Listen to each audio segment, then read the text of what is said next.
In terms of Russia's central bank, they had moved a step closer to its goal of a freely floating ruble exchange rate by widening its trading corridor for the ruble and reducing the interventions it carries out to move the corridor. These moves are part of a long-term policy shift to make inflation a more important benchmark than the exchange rate after several months earlier in the year when the bank was forced to defend the ruble, which came under a lot of pressure due to the crisis in all the neighboring countries and most likely the Ukraine. As part of the plan, the ruble trading corridor will be abolished altogether from January next year, and regular daily interventions will cease, although the bank will reserve the right to make discretionary interventions in the interest of financial stability. Once again, the bank made a statement, and it said that in the statement that starting from next week's Monday, it had widened its exchange rate corridor by 2 rubles to 9 and reduced the intervention threshold for moving the corridor against a euro or dollar-euro basket to $350 million for $1 billion.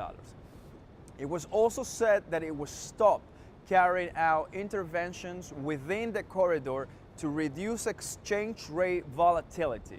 So what does this mean? The stated changes have been made within the framework of basically moving to an inflation targeting regime, one of the essential conditions for what we would consider a successful realization of which is stopping managing the exchange rate. And this is basically reiterating that the Russian central bank aims to move to a free float by hopefully next year. Once again, the central bank moves were normally very bearish for the ruble, as the bank will be less active in currency markets to guide the ruble's exchange rate. But the Russian currency temporarily ignored the move in early trading, supported by the approaching end of the month tax period. How do we translate this? The ruble was 0.36% stronger against the dollar and about 0.37% firmer versus the euro. So Alexander Morozov, who is the chief economist for Russia and CIS at HSBC, had made a very interesting statement that the policy move would likely be followed by a cancellation of interventions to move the corridor. Effectively, this completes the shift to a freely floating ruble. Now, why? Given that the central bank, the Russian central bank, has inflation at the top of its list of priorities, this requires a tighter monetary policy so as not to lose the trust of market participants. This past March, we saw that Russia's central bank dramatically raised the size of its intervention threshold to about $1.5 billion from $350 million.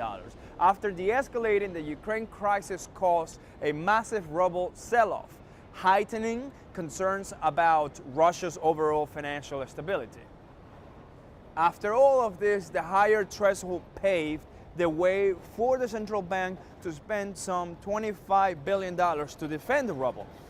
But in June, it signaled its policy shift was back on track by reducing the size of interventions to curb currency market fluctuations.